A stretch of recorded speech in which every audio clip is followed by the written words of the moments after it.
उत्तराखंड में एक नई सुगबुगाहट आउटसोर्स ने जब हकीकत का रूप लिया तो मुख्यमंत्री त्रिवेंद्र सिंह रावत और उनकी सरकार ने अपनी खूब पीठ थपथपाई। तब कहा गया इससे सरकारी विभागों में होने वाली फिजूल खर्ची पर लगाम लगेगा, प्रदेश में लाखों बेरोजगारों को रोजगार मिलेगा, संविदा कर्मियों को बाबूशाही से निजात मिलेगी। लेकिन जमीनी तौर पर ऐसा हो रहा है क्या?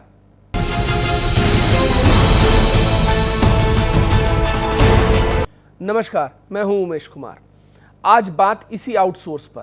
क्या आउटसोर्स संविदा पर काम कर रहे हजारों लोगों और नौकरी की सोच रहे बेरोजगारों के साथ धोखा नहीं है, जिसमें अलग अलग योजनाओं और विभागों में काम कर रहे संविदा कर्मियों को मार्च 2020 के बाद आउटसोर्सिंग कंपनियों के हवाले कर दिया गया। अब मुख्यमंत्री जी आला पद से लेकर चतुर्थ श्रेणी तक के पद आउटसोर्स के जरिए ही करना, तो ऐसे में सवाल बनता है कि यूपी से अलग होकर नए राज्य उत्तराखंड को हमने क्यों बनाया, अगर सब कुछ ठेकेदारों को ही देना है। बेरोजगारी एक बहुत बड़ी समस्या हो चुकी है हमारे, मतलब सारी जगह हो चुकी है, उत्तराखंड में तो स्पेशली हो चुकी है, क्योंकि हम लोगों ने इतनी पढ़ाई करके और इसके बाद हमें मतलब कहाँ जाए हम।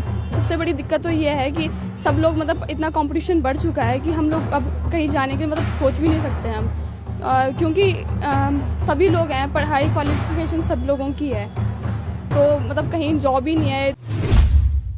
जिस तरह से अभी उत्तराखंड में बेरोजगारी है और जो उत्तराखंड सरकार है अभी इस पे कोई ठोस कदम जो है त्रिवेंद्र सिंह रावत जी ने नहीं उठाया है और लगातार कई साल हो चुके हैं। अभी कोई किसी भी बेरोजगारी के लिए जो है नौकरियां आप देख रहे हैं, इतने इंस्टीट्यूट कोचिंग इंस्टीट्यूट खुले हैं देहरादून में। यहाँ करनपुर में आप लगा लीजिए डीएवी महाविद्यालय है, लगभग 4-4.5 हज़ार यहाँ की छात्र संख्या है। तो यहाँ पे भी कोई ठोस कदम सरकार की तरफ से नज़र नहीं आ रहा है।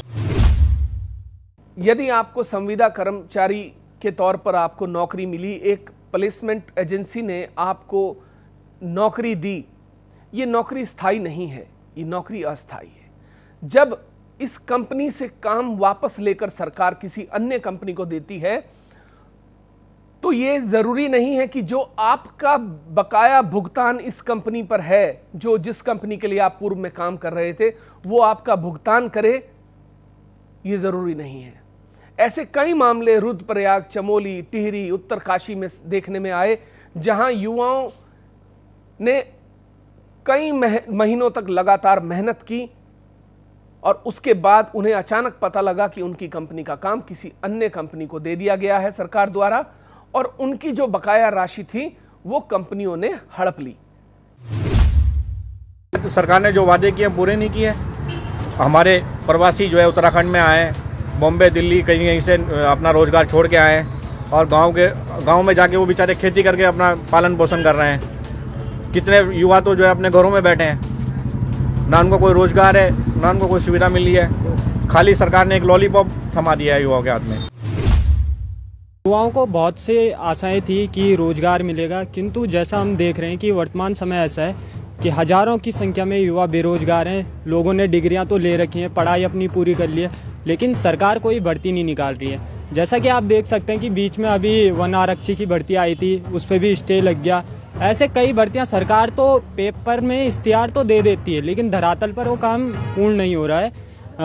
भर्तियां निकालती है, लेकिन ऐसे क्या कारण है कि उनके पेपर नहीं हो पाते, समय से रिजल्ट नहीं आ पाते, रिजल्ट आते हैं तो हाई कोर्ट से रोक लग रही, कभी कहीं से रोक लग रही। तो केवल ये एक युवाओं के साथ छलावा है कि हमने आपको भर्तियां दे दी हैं। अब हम आपको समझाते हैं। चमोली में महिला सशक्तिकरण और बाल विकास विभाग में अलग अलग योजनाओं के करीब 357 पद हैं। ये सभी पद वन स्टॉप सेंटर, राष्ट्रीय पोषण मिशन, मातृ वंदना योजना, महिला शक्ति केंद्र और महिला हेल्पलाइन के हैं। लेकिन यहाँ क्या सही तरीके से नियुक्तियां हो रही हैं? ऐसा सतही तौर पर होता तो दिखता नहीं है। चलिए, हिमानी नाम की इस महिला की चिट्ठी के जरिए, जिन्होंने खुद मुख्यमंत्री त्रिवेंद्र सिंह रावत को अपने जिले में मौजूदा आउटसोर्स एजेंसी के गोरख धंधों से वाकिफ कराया, जिस चिट्ठी में कुछ इस तरह हिमानी ने सीएम त्रिवेंद्र से अपील की है।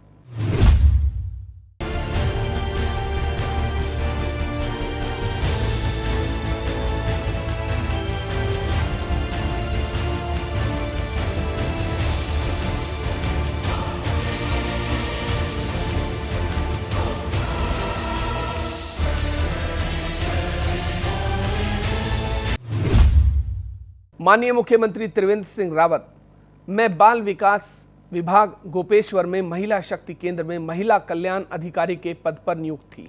मेरी नियुक्ति TDS management consultant private limited outsource agency की ओर से 20 सितंबर 2019 को हुई थी और मैंने जुलाई 2020 तक यानी 10 महीने तक काम किया, लेकिन अब तक जनवरी 2020 से जुलाई 2020 तक का भुगतान नहीं हुआ है। यही नहीं, वेतन नहीं मिलने पर हिमानी ने एक पत्र महिला सशक्तिकरण एवं बाल विकास विभाग की अध्यक्ष रेखा आर्या को भी लिखा, जिसमें उन्होंने लिखा कि उनकी नियुक्ति TDS आउटसोर्स एजेंसी के जरिए सितंबर 2019 को हुई थी और सितंबर 2020 से एजेंसी का कॉन्ट्रैक्ट खत्म होने तक वह वहीं काम करती रही थी, लेकिन योजना को लागू करने के लिए नई आउटसोर्स एजेंसी को नियुक्त किया गया, जिसमें एजेंसी द्वारा नई विज्ञप्तियां निकाली गई, लेकिन पहले से काम कर रहे कर्मचारियों को सैलरी नहीं मिली।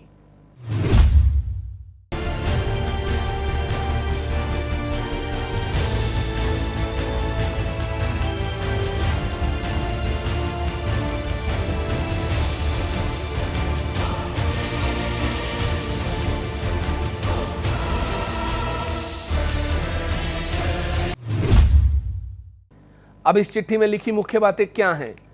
पहला, महिला कर्मचारी को बकाया भुगतान नहीं हुआ। दूसरा, पहली आउटसोर्स एजेंसी का कॉन्ट्रैक्ट रद्द होने के बाद किसी दूसरी एजेंसी से कॉन्ट्रैक्ट होने पर उन्हें पहले से काम कर रही महिला कर्मी को बाहर का रास्ता दिखाया। तीसरा, सरकार ने इन एजेंसियों की जवाबदेही तय नहीं की है। अगर नियम कायदे बनाए गए हैं तो उनका पालन क्यों नहीं हुआ?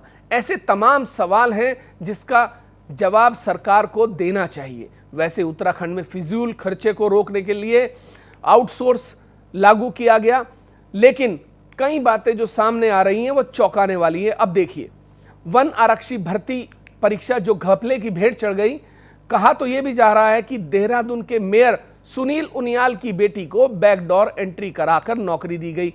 अब समझिए समस्या कितनी विकराल है। सीएम स्वरोजगार योजना में युवाओं को लोन नहीं मिल पा रहा। मौजूदा समय में प्रदेश में पंजीकृत बेरोजगारों की संख्या लगभग 10 लाख से ऊपर है, लेकिन पर्दे के पीछे रसूख वालों को नौकरी दी जा रही है। और यह सब आउटसोर्स की वजह से। हमारे सूत्रों के मुताबिक उत्तराखंड में बीजेपी के कई बड़े नेता अपनी आउटसोर्स एजेंसी चला रहे हैं। तो क्या ऐसे उत्तराखंड का विकास होगा? ये सोच वाली गंभीर बात है। आज के लिए बस इतना ही। आगे भी आपकी समस्याओं से वाकिफ कराते रहेंगे। मुझे दीजिए इजाजत। नमस्कार।